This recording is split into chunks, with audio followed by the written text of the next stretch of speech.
School stories are always on the news whenever we turn on that TV. From teacher-student sex scandals to scandals going on in Baltimore County to even news about bullying. But not the story that you'll see tonight. Good evening and welcome to Give Me a Break. I'm Jonathan Carmody. Could you ever imagine as a teacher having a diary put in place? You're a married teacher and there's a student that you like. He says, I love you. And then you as a teacher say, I love you too. Or he's at a compliment. Now imagine as a teacher, you write down, you written the whole information down in your diary. Until your husband one day came across your diary. Then also imagine the officers coming to your doorstep saying, we have a warrant for your arrest for statutory rape. Well, this story would take the cake. This happened back in March. This all happened almost a month ago. This teacher right here, which you'll see in this body cam footage, shows of a teacher who was arrested for having a relationship with a student, and was all written in a diary. Take a look. You, Christina? Yes. The teacher, accused of having an affair with her student, apparently kept a secret diary with explicit details of their relationship. The diary was discovered in the notes section of Christina Formella's iPhone. I warned you we should never have started dating a long time ago, she writes. I'm the best thing you'll ever have, even with all of my mistakes. The teacher denies she ever had sex with the 16-year-old student. She says her diary was an outlet for her anxiety. Detectives also say that she told her husband that the student was stalking her.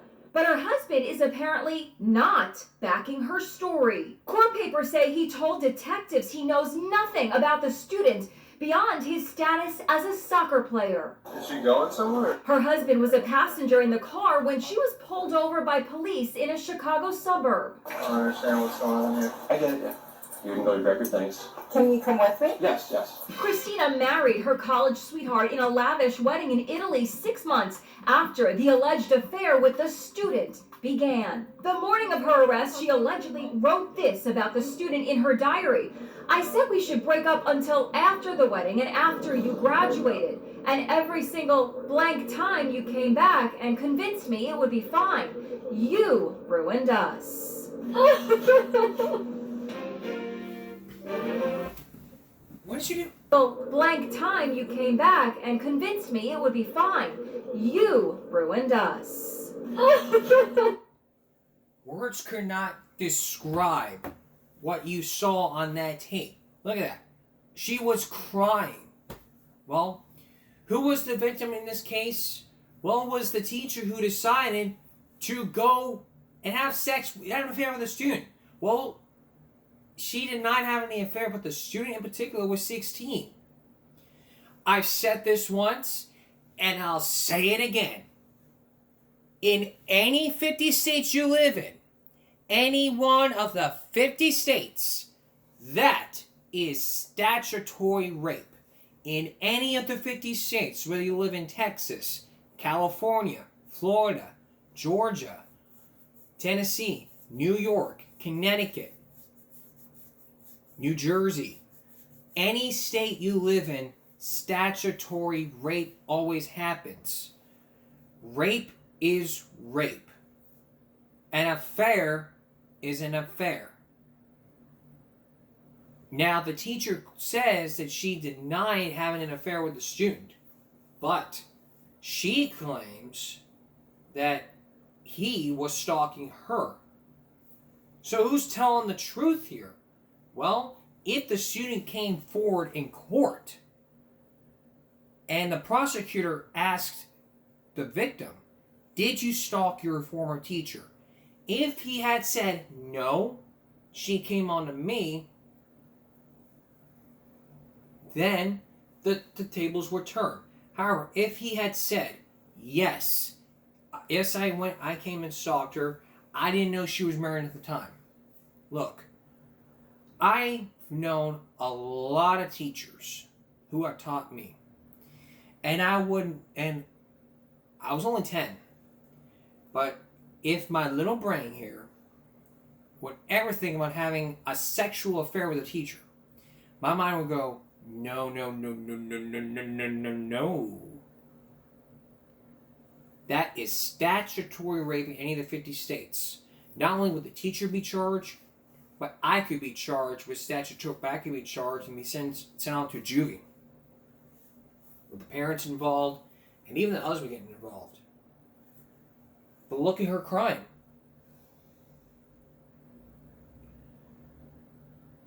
It was twisted. We see it all in the headlines. And rape is rape. The statute of limitations is just a joke when it comes to these. So, what are we to do? We prevent this from ever happening again. How do we do that? Well, first of all, first and foremost, no teacher should ever friend request a student on Facebook, even if they have social media. Don't ever subscribe to YouTube channel or ever. Don't ever do that. Don't ever do that. Well, this morning I came across this morning I came across a video before I went to work. It showed of a parent at a school meeting who was upset that her child got bullied in the school and did not do anything about it. You'll get a chance to see that clip after the break. Please stay with us. Welcome back. You know, as I've always been talking about on this broadcast throughout the 8.5 years, my focus has always been on bullying. And as you know personally, I take this bullying business very, very seriously. And I take each and every issue very seriously throughout every show.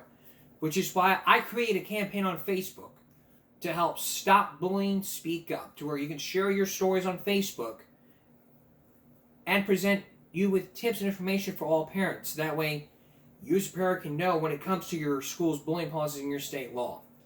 Well, on Thursday, it happened at a school board meeting in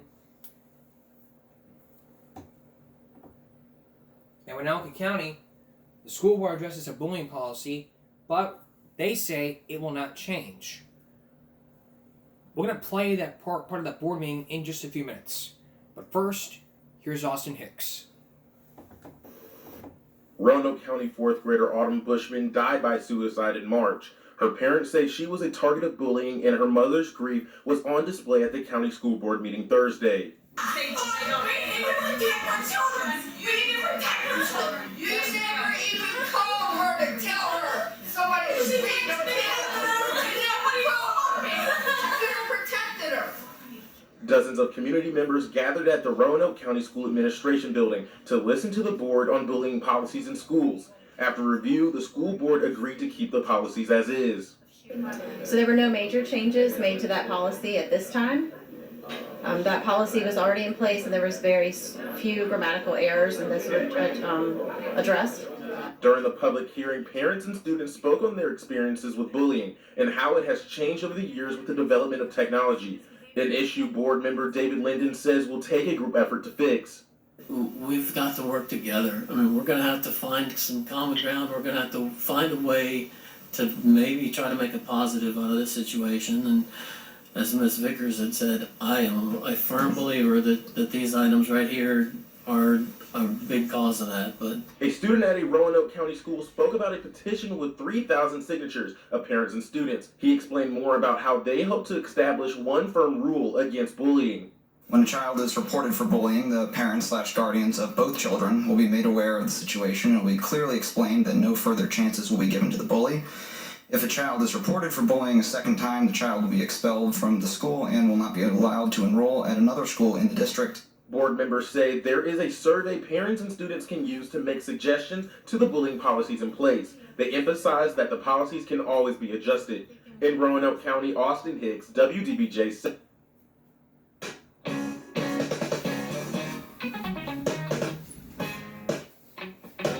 What? Tempers was there as tensions ran high. Hey, look at this one. I was never notified. I was never notified. An emotional outburst Thursday night My daughter is dead. as Roanoke County Public School leaders reviewed the district's policy on bullying. Summer, the mother of 10-year-old Autumn Bushman who died by suicide after she was bullied, speaking up. It's a lie. It's a lie.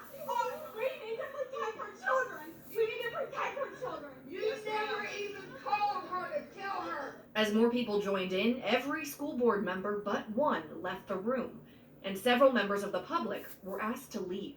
Sir, I'm leaving. A silent protest followed as the district carried on with the meeting, members of the crowd making signs that read, "Stand up for our kids." The school board adopted the district's current bullying policy without making changes, then addressed the crowd. We're not tone deaf up here. If there's a better policy, we'll find a way to put it in place. After, I caught up with school board chair Shelley Clemens about the meeting and why she walked out. I think it's not helpful when there's kind of a back and forth and the room is, there's a lot of screaming and yelling. I don't think that helps, but I do think that we do try to provide them with an opportunity to speak, and we will continue to do so. School leaders tell me that their policy on bullying can be changed at any time. The district has launched an online survey for families to give their feedback. We have a link to that and the district's current policy on bullying on our website right now, WSLS.com. The county school board listed. Let's give 3 cheers to this mother for speaking up. That's what's part of Stop Bullying, Speak Up. You speak up for the child who committed suicide. Yay! Yay! Yay! That was not me being sarcastic. That was me being on the side of the mom. Now, look, you may be calling me sarcastic. I'm not sarcastic. I am on the side of the victim's parents. I don't side with the bullies. I don't side with the bullies' parents.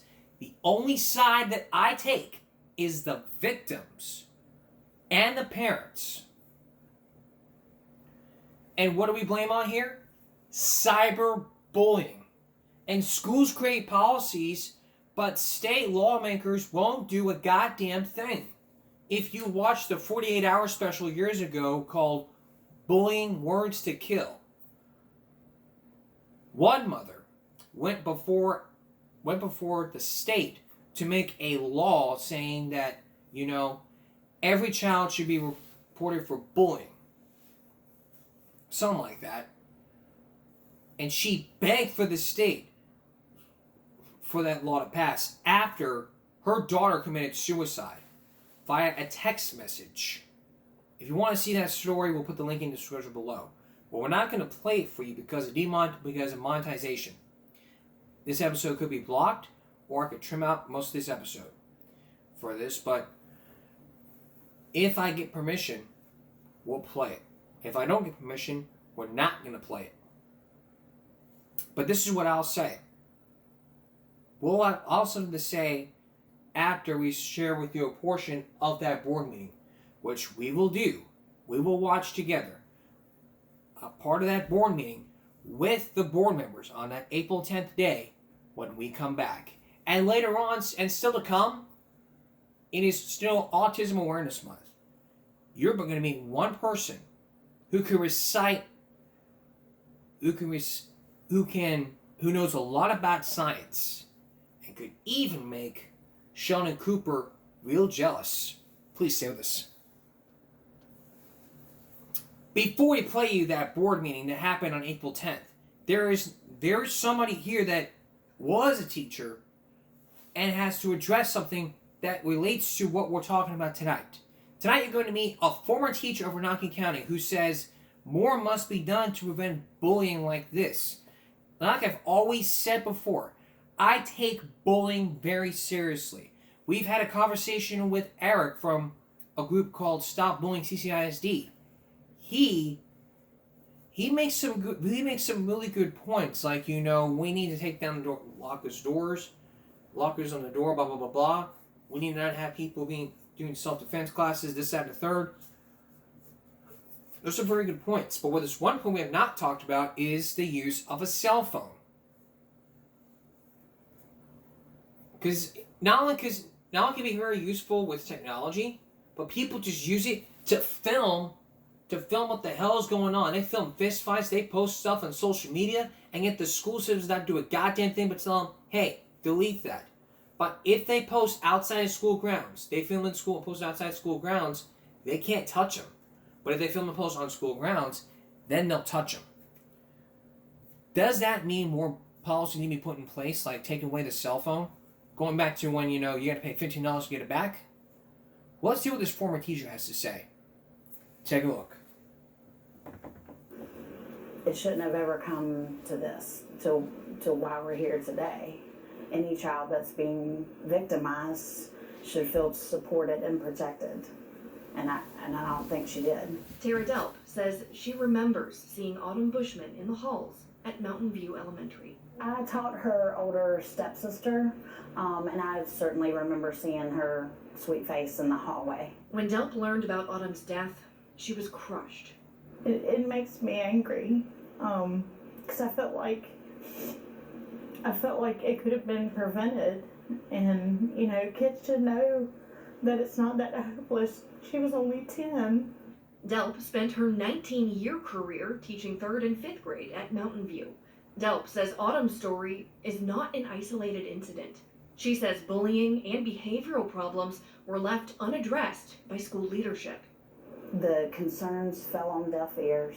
It was just so scary, and there were multiple occasions where a child would be assaulting an adult or threatening and in the face of an adult, and I'd have other students in tears. Delp says her own son, a 5th grader at the time, was also bullied. My son was just going to bed crying every night saying, what if he comes after me? He's threatening me.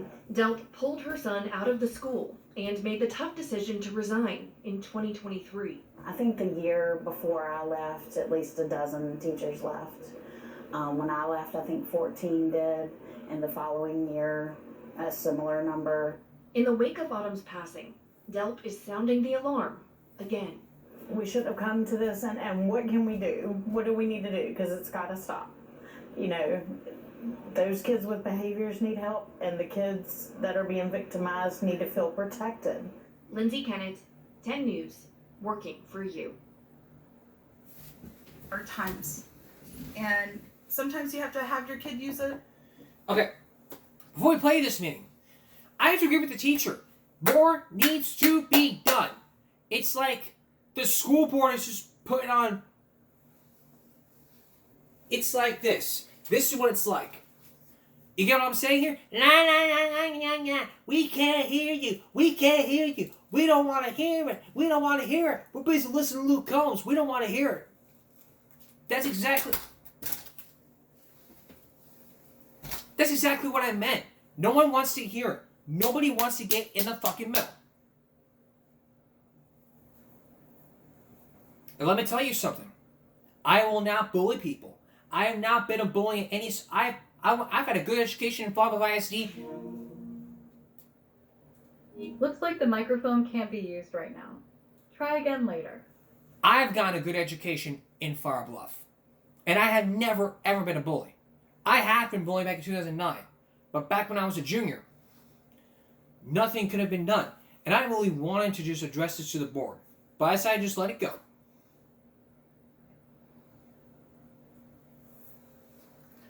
And I've been an advocate of bullying since I first started this broadcast 8.5 years ago.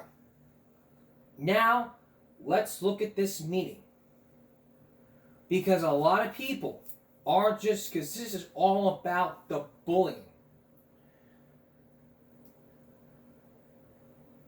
So let's take a look at this portion, because this is all the whole thing. So let's come out and play a portion of what happened.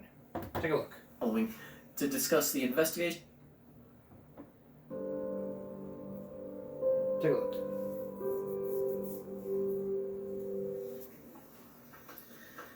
I'd like to call our meeting back to order. Mr. Linden, would you please read us out of closed? Yes, Madam Chair. I move that the Roanoke County School Board come out of closed session for the following: to discuss the investigation of a student matter pursuant to the Scholastic Record Exemption at 2.2-3711A2 of the Code of Virginia, and to certify that to the best of each member's knowledge, only public business matters lawfully exempted from open meeting requirements under this chapter, and only such public business matters as were identified in the motion by which the closed meeting was convened were heard, discussed, or considered in the meeting by the school board. Second. Madam Clerk? Mr. Greenway, Yes, ma'am. Mr. Linden, Yes, ma'am. Mr. Hudson, Yes, ma'am. Ms. Clemens. Yes, ma'am. Item 2.03, action from closed session. Yes, Madam Chair, I move that the school board uphold the recommendation of expulsion of student number 2024-2020.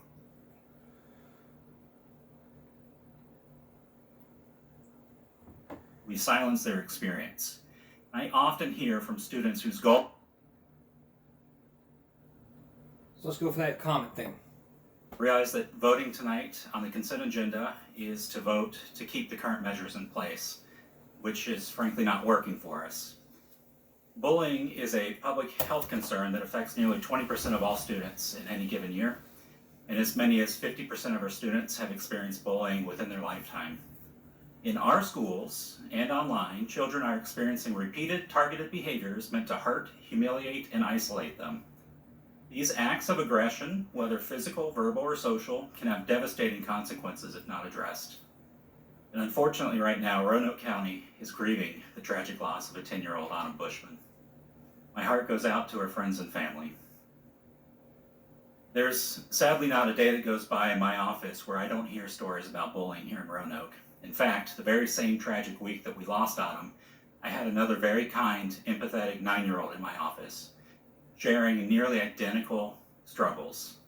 Their parent, too, had gone to the school looking for help, but because they already had a no contact contract in place, they were told there's nothing else that could be done, and that they were just being kids.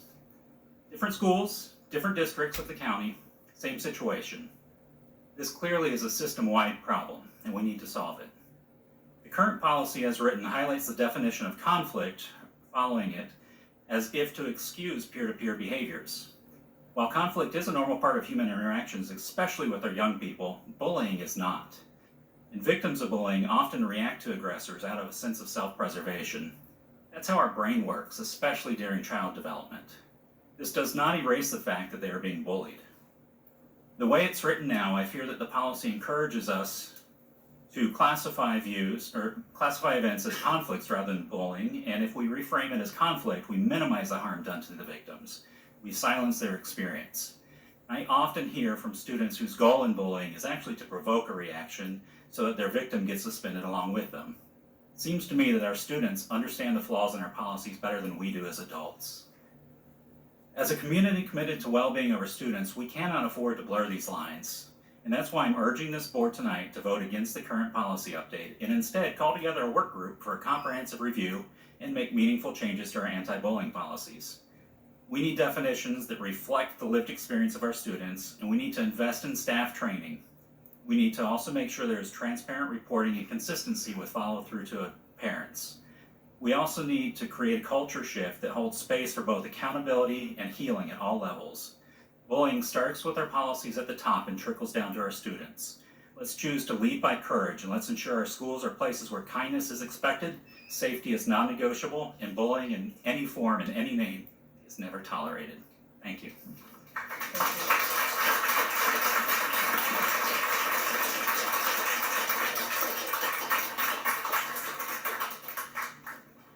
Our next speaker is Samantha Zambrello.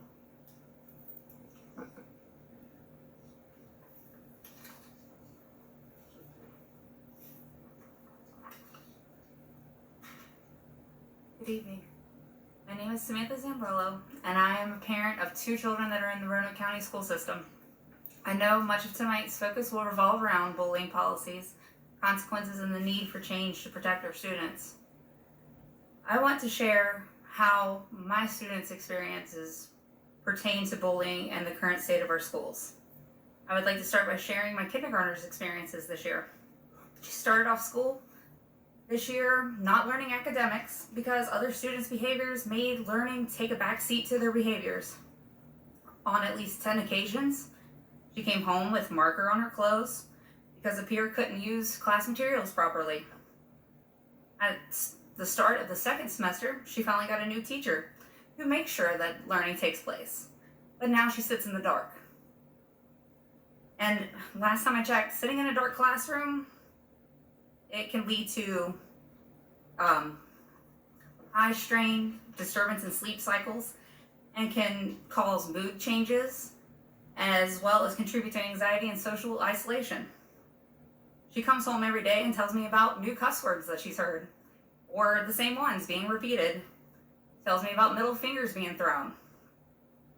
And she even tells me about students kicking, hitting, spitting on teachers. So it sounds like even teachers are getting bullied. My second grader has anxiety and sensory issues, which makes her an easy target. But it wasn't until the last couple of months that she started begging me not to send her to school.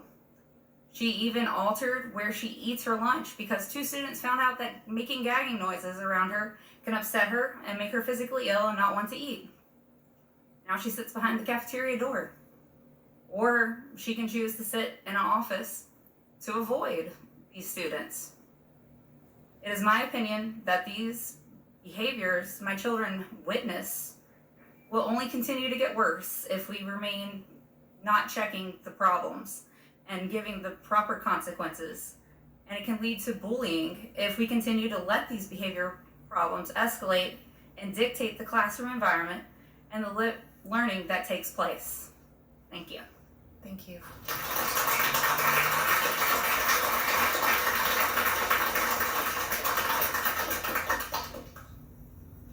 Our next speaker is Allison Phillips.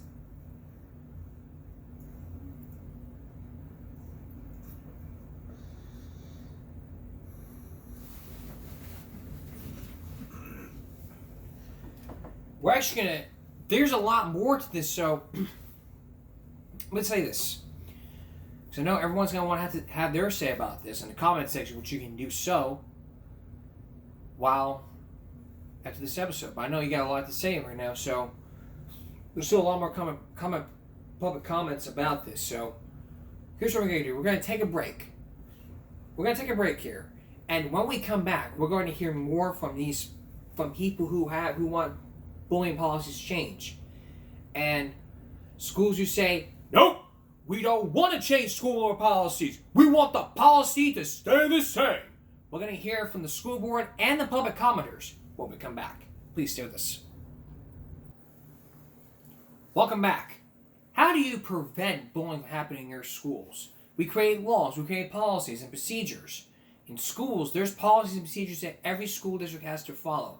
And there's laws that are state by state and federal as well. But when it came to one student who committed suicide because of bullying, it led to some parents being angry at the board members for not doing a damn thing. Let's hear more from these people who say that more needs to get done. Good evening. The death of Autumn Bushman wasn't an accident or some unforeseen event. You were warned, at some point, many points, could this tragedy have been prevented. This 10-year-old girl could still be alive today if not for the school's negligence. I was bullied and tried to kill myself at the same age and time of year as Autumn did. I suffered from depression and was bullied not only by peers but also by a staff member. What most refuse to acknowledge is how the smallest microaggressions change the way you see yourself. Even if the school tried, it did virtually nothing. It is so much more than just giving kids 1 or 2 examples of bullying and saying, don't do that. Kids don't want to stop if there isn't punishment. The kids don't want to stop if there isn't. Schools need to listen to what's going on and stop the micro and macro aggressions before the student starts to believe it. If you go to try and talk to other kids and they look at you like you're gum on their shoe, it starts to impact how you view yourself and your importance. When I was told by another student, when we were both in the 5th grade, that if I didn't shut up, he would shove his middle finger up my vagina, he only lost part of his recess. A teacher who told me that I'm a bad student got nothing. The kids who told me that I didn't deserve to be alive didn't even get looked at by administration. Luckily, my mother pulled me out of Roanoke County Public Schools for 3 years, and I am forever grateful for that, because if she didn't, I wouldn't be here today. Teachers need to be taught not to say, he is being mean to you because he likes you. The schools need to take more than just recess when a 5th grader threatens to sexually assault another student You need to acknowledge that what is seemingly insignificant and minor to an adult can mean the world to a kid. What I learned from my time at Bonsack is that I shouldn't take up space. I shouldn't be. I learned that something that I couldn't fix, was deeply wrong with me. And I learned that no one could help me. Because if teachers are to help you, then why haven't they? Why wouldn't they? I tried to kill myself, and all I learned was that I couldn't be fixed, that I was made from a broken mold. We, my parents and I, tried so hard to get the issue resolved, but the school only took half measures and Band-Aid fixes. The schools need to take more accountability and address bullying as it is, not a clear teasing gone too far, but as a complex string of actions designed to chip away at a student's self-worth and identity, piece by piece. Thank you. Thank you.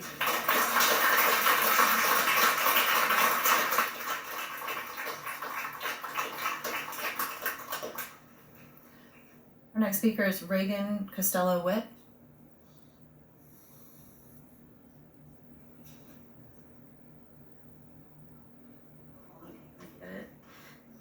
So thank you guys for letting me have the opportunity to speak to you. My name is Reagan Costello-White. I am speaking to you guys today as a mom, parent of a teenage daughter.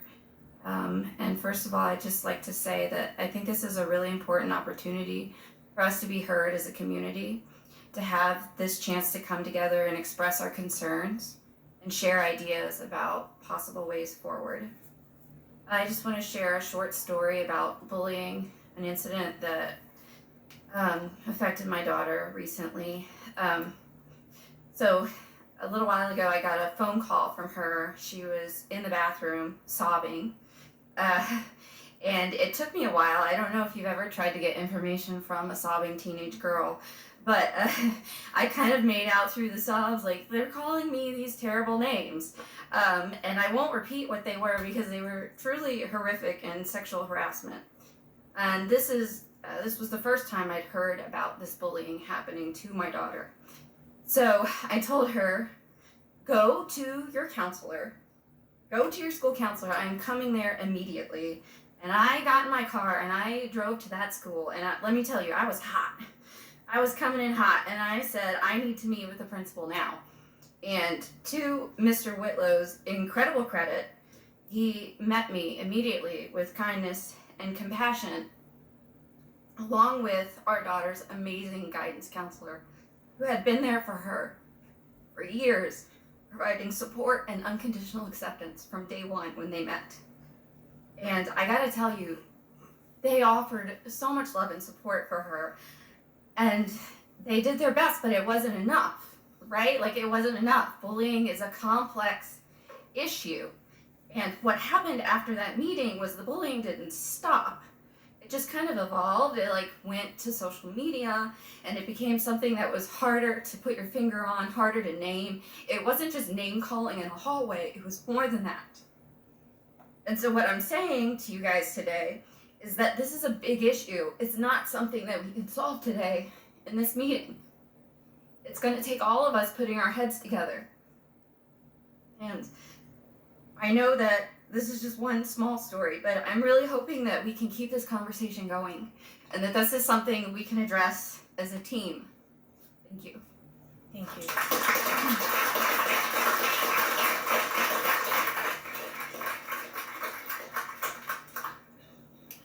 Our next speaker is Emma Wrench. Hi, I think I'm a little too short for that. My name is Emma, and thank you for the opportunity to come here and speak to you. I am a junior at Northside High School. I've been attending there since my 9th grade year. And I would like to ask why more is done about students being tardy and compulsory attendance, than bullying and assault. I mean, not off topic, but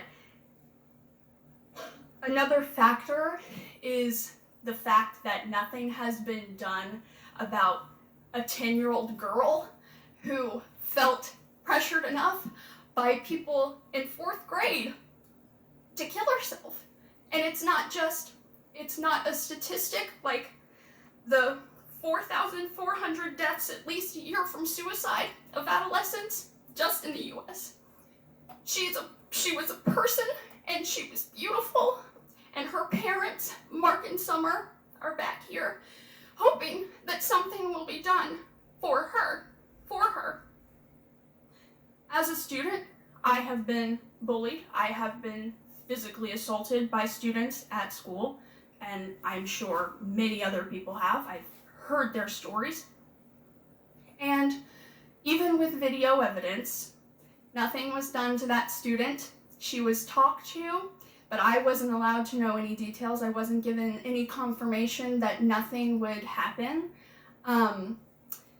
because there was no audio on her threatening to assault me, calling me slurs.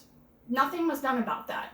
And I realize that you guys aren't at Northside, but it is your job to be aware of that.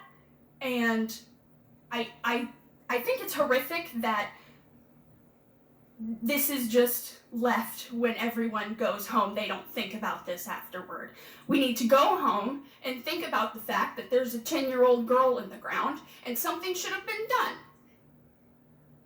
People know about what was done at the school. These bullies were spoken to, but were they spoken to?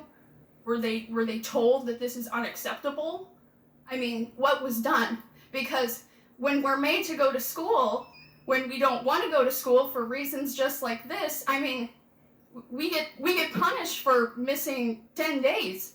And it's like, why would I want to go to any days if I'm going to be treated like this at school? And nothing's done. Bullies are enabled, and victims are not protected. And that's horrific and horrendous.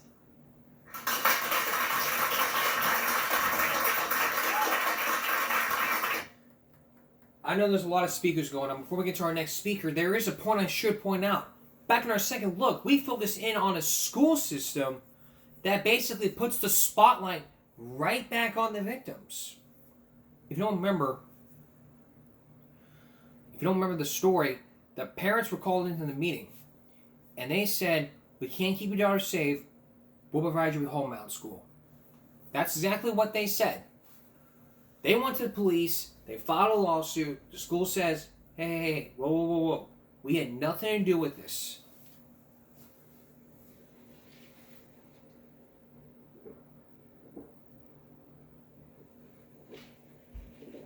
If you contact the police and tell them that, hey, the school didn't do anything about it.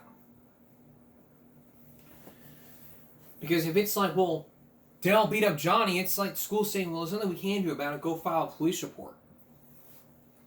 It just wouldn't be like, man, that's cold. Well, it should be cold. In the case of Jessica, she was being the target of bullying. So what they did was they had a similar problem, but the school was like, hey, we're not going to deal with this.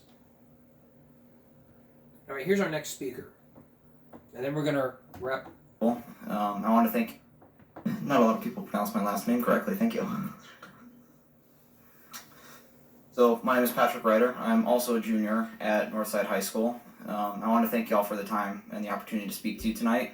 I also felt it necessary to speak on what happened to Autumn, because it's truly awful that a fourth grader felt so bullied and so pressured at school that she needed to commit suicide. That's awful. And a lot of people may be wondering, well, what can be done about this now? It's already happened. What can be done now? There's been a petition that's been going around of about 3,000 signatures from members of the Roanoke County community. It's calling for a very simple change to the bullying procedure in all county schools, and it reads as follows. When a child is reported for bullying, the parents/guardians of both children will be made aware of the situation and will be clearly explained that no further chances will be given to the bully. If a child is reported for bullying a second time, the child will be expelled from the school and will not be allowed to enroll at another school in the district. It will be the responsibility of the child's parent/guardian to find an alternative education solution. So, as for what can be done, don't vote on keeping the current measures in place, because they're not as effective as they're made out to be. Oftentimes I find that students are too afraid to report bullying when they see it, or because, we're told growing up, don't be a tattletale. So no one wants to report on bullying unless they're the victim, and even then, like Emma just said, bullies aren't enabled and victims aren't protected as often as they should be. So a very simple thing can be done to change this, make sure something like this doesn't happen again. It's not to vote on keeping the current measures in place and put our heads together, find a solution that works to prevent future situations like what happened to Autumn from happening. Thank you for your time. Thank you.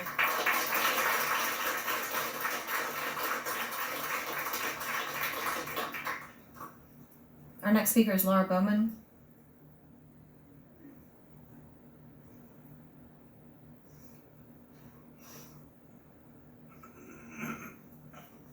Good evening, Madam Chair, members of the board, Dr. Nicely. Laura Bowman, past president, Roanoke County Council of PTAs, past chair, Prevention Council of Roanoke County, founding chair, RCPS, Parent Advisory Council. I'm sharing some recent survey results concerning bullying and LGBTQ youth in the county, one from Roanoke County Schools United, the other from the Roanoke Valley Citizens Advisory Board for Equity in Education. Both surveys were very limited in scope, and both survey respondents included county students, parents, and educators. In the latter survey, focused on LGBTQ youth, 62% said there's nowhere in school they feel they truly belong. 62% said there aren't enough resources to help students feel supported at school. 50% said they don't feel safe going to administrators or staff for help. The majority felt students at their school have been treated badly because of who they are. 75% said they've noticed changes in how students, teachers, and staff treat each other since the board's model policies were adopted in August 2023. In the RCSU survey focused on all youth, 74% reported cyberbullying of students. 18% reported student suicidal ideation. 77% reported poor mental and emotional health among students. 80% said RCPS's bullying policies aren't consistently applied. I appreciate these individuals for sharing their concerns via these surveys. While I found our local YRBS data on bullying richer and more comprehensive, data on LGBTQ youth could and should be gathered through your Youth Risk Behavior Survey. The national YRBS survey results do include LGBTQ youth data. In that survey, 39% seriously considered suicide in the past year, and 12% attempted suicide. 49% of LGBTQ youth ages 13 to 17 experienced bullying in the past year. 90% said their well-being was negatively impacted due to recent politics. 23% said they've been physically threatened or harmed in the past year due to being LGBTQ.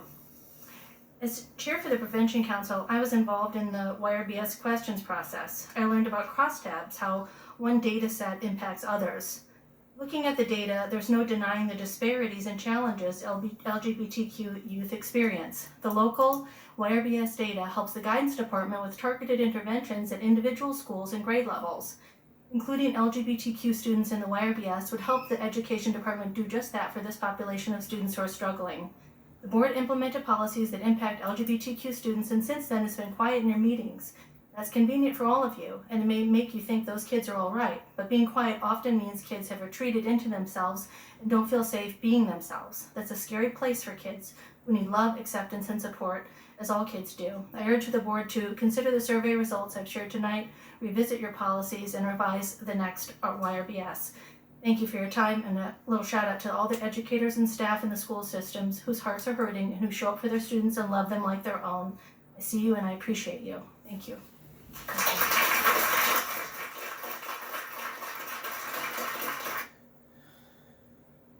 All right.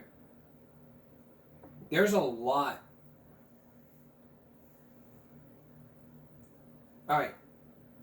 Now we've heard about the comments, most of the comments. Let's go ahead and look at the procedures. Take a look. Or just to educate the audience, there is a superintendent's reg or an admin reg, depending on what school division you're in. In Roanoke County, we have admin regs, and the purpose of the administrative regulation is to outline the procedures aimed at preventing bullying and harassment, as well as to provide clear steps for intervention and the response when such incidents occur. So we kind of wanted to go through the AR as well. And in the AR, in the AR, there are some additional definitions. We define what a bystander is. It's a person who encourages the perpetrator.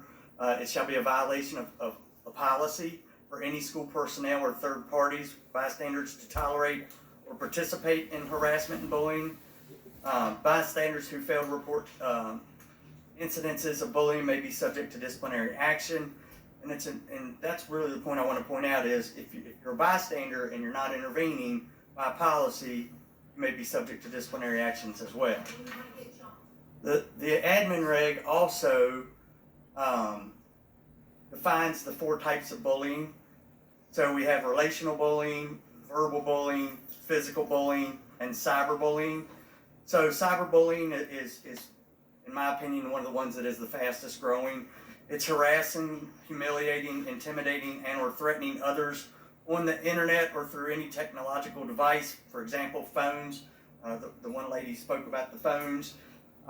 It can also be sexual in nature. It can involve someone a student knows or a complete stranger. Cyberbullying can include cruel jokes, malicious gossip, cruel and harmful messages, embarrassing information or photographs, and or websites designed to target a specific child or teacher, and it could involve racial or religious or cultural slurs.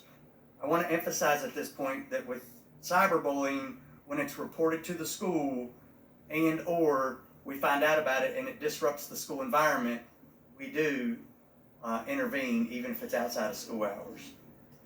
All right, so prevention procedures. This is also in the AR because our goal is to try to prevent any bullying from happening before it does. Each school is required to have both a designated bullying contact and a bullying prevention committee. The purpose of the committee is to develop, implement, and maintain procedures for the education, prevention, and intervention of bullying and harassment, as well as to regularly monitor and evaluate the effectiveness of these efforts. The committee is also responsible for reviewing any bullying allegation that is made and determining whether it is founded as bullying or if it falls to conflict.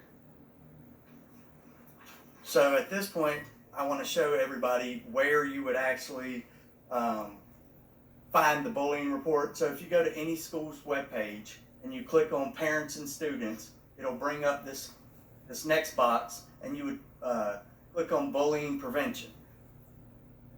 So that'll bring you to this link that takes you to the bullying prevention, and it also, where I have step number 3, click on the link to find your school's contact. Anybody who knows of any alleged bullying incident can get to this point and reach the bullying contact at the school. All right, so I just wanted to make sure everybody was aware of that. So then at the next stage, when we do get one, there's complaint procedures, right? So basically, it's essential that any student or school personnel who witness or have knowledge of a behavior that may constitute bullying report that to either the building administrator or, like I just said, the bullying contact at the school.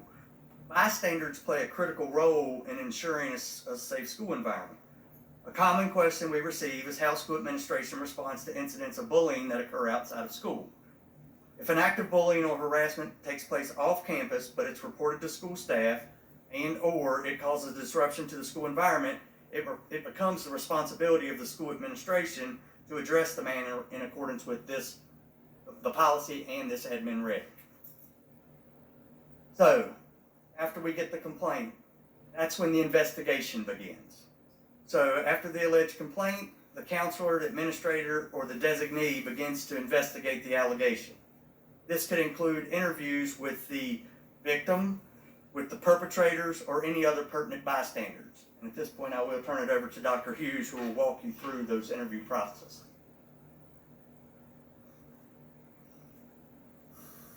All right, so let's talk a little bit about the interview with the alleged recipient. So this is the student that's being targeted. We'll begin with some interview questions that we typically ask them. For example, tell me what you know about what happened. Include where and when and who was involved. What was your reaction to the behavior? How has this incident affected you and others? What was the hardest thing for you? Who else observed or witnessed this behavior? Who else knows about this behavior? And what will you do when you see this person again? Here's some additional questions that are asked. Has this happened before? Has this person bothered you in some other way before? Please share what happened. What do you think needs to happen in order to make things right? These interview questions are designed to elicit the experiences of the targeted student, the potential impacts, and the specifics of what occurred from the student's perspective.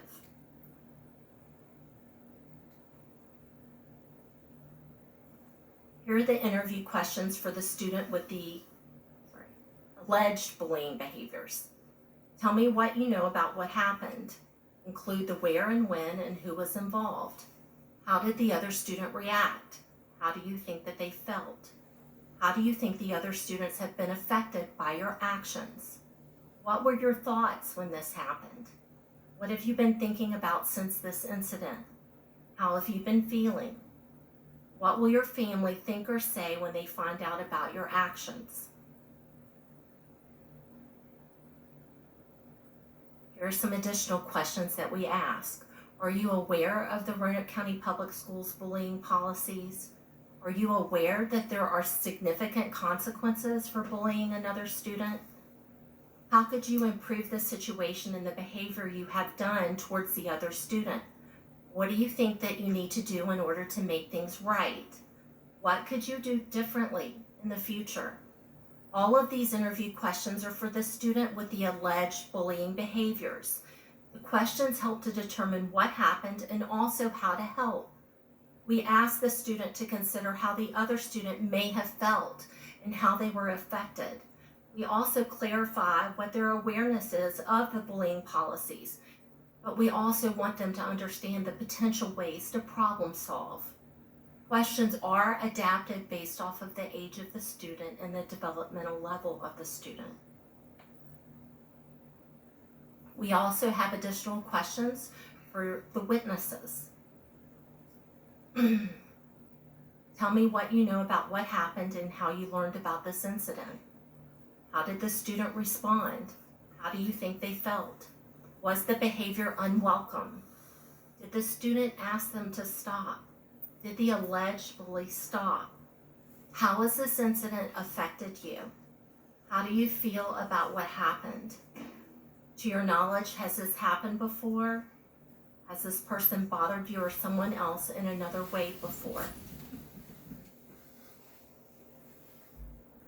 This is our bullying checklist. This is a tool that is made available to our administrators and our counselors as a resource to assist them. It's not something that's required. The bullying checklist can assist the team in the evaluation and investigation of an act or an incident. It can provide the team feedback to assist with the determination of whether or not it's bullying or conflict. And we have our bullying report that Dr. Soltis referred to earlier. Part 1 includes demographic information, history of bullying or discipline, along with specific information about the alleged bullying. Part 2 of this report includes the analysis of findings. This is where the bullying committee convenes. They review all of the information from the interviews, and then they determine the behavior. Is it physical? Is it mental? Is it emotional? Or is it cyberbullying? And then the team decides whether or not the incident is bullying or conflict. Part 3 of the report provides a possible list of interventions that the team may choose to implement, such as a referral to the counselor for individual counseling, or perhaps even a schedule change. Part 4 of the report consists of consequences, which may include a verbal discussion or redirection, loss of school privileges, or removal from class. This is not an exhaustive list. The other box at the bottom allows for options for the team to be creative with resolutions that are specific to the bullying situation and/or based on the student's need. Follow-up should occur with a student identified with the bullying behaviors and the recipient within 1 week of the incident to verify that the bullying has stopped. The final report is then completed with resolution, consequences, and interventions.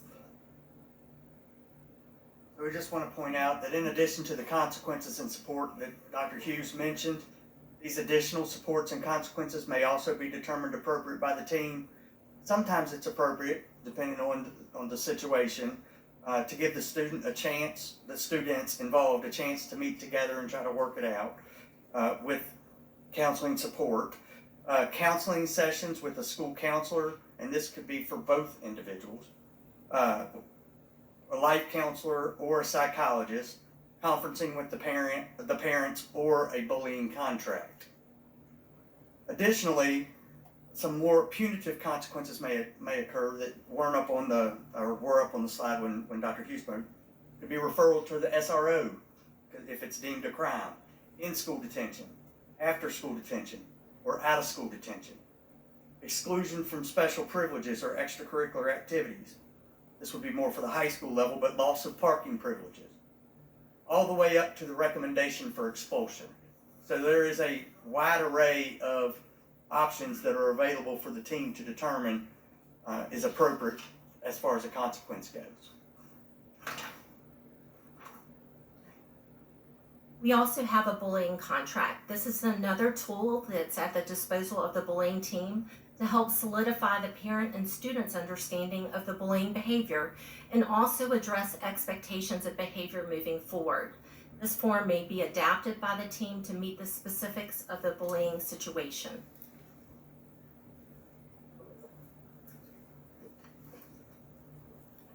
Annual education is provided to students, staff, and parents. This includes students receiving PBIS Expect Respect.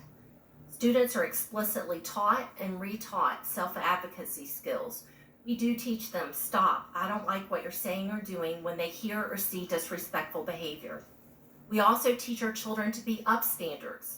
This is peers sticking up for other peers or others who are being treated with disrespect. Upstanders can also help them walk away when needed and seek help from trusted adults. Each year after student education, our counselors provide reinforcement of strategies through Bullying Prevention Month activities. For example, this year, our elementary students worked on bingo boards, and at the secondary level this year, it was a creative contest for the Expect Respect logo. Staff receive Expect Respect training this year through Laserfish, and face-to-face training during Teacher Work Week last year. Parents also receive a robocall about Bullying Prevention Month and resources and access to a trifold brochure like above with the strategies that are being taught to their students so that they can reinforce the learning at home. Education also includes our anonymous Speak Up community effort, and we need your support. Please go through your child's phone and check their social media. That's where we're going to stop right there. So I got some final thoughts about this. We're going to address them when we come about all this. So let's take a break. We'll be right back. We are all in this together. That's exactly what this slide says at this board meeting. Now, before we continue on, we have planned to give you that Jake story, but we're going to hold off on that next week. We are all in this together. This slide says exactly that. We can't end bullying alone. It takes a community effort, and we need your support.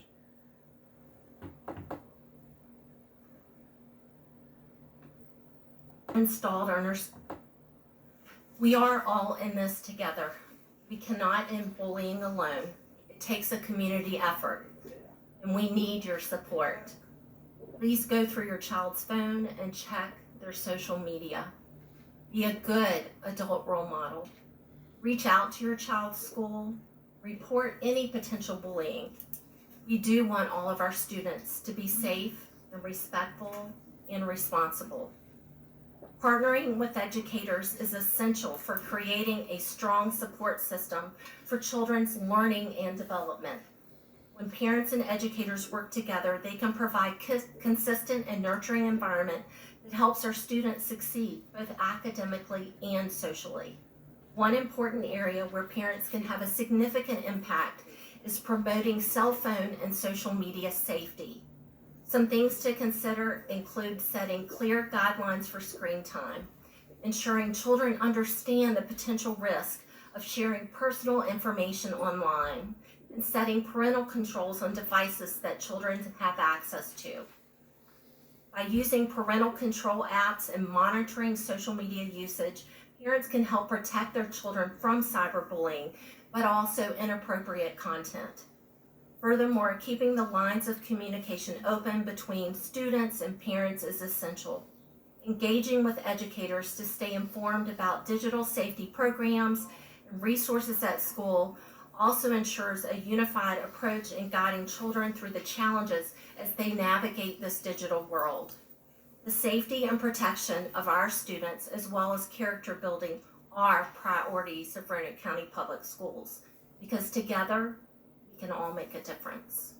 So the last thing I would like to point out for everybody in the audience, for the board, we are going to post this with a link to the policy, a link to the admin reg, and also a link to a survey for you guys to provide feedback to us on any suggestions to improve. The best learners in human. All right, that's enough. You know what? And that's all I have. Thank you. Mr. Linden? Thank you, Madam Chair. Truly appreciate the passion. Well, that's enough. Here's what I have to say. They've had their say.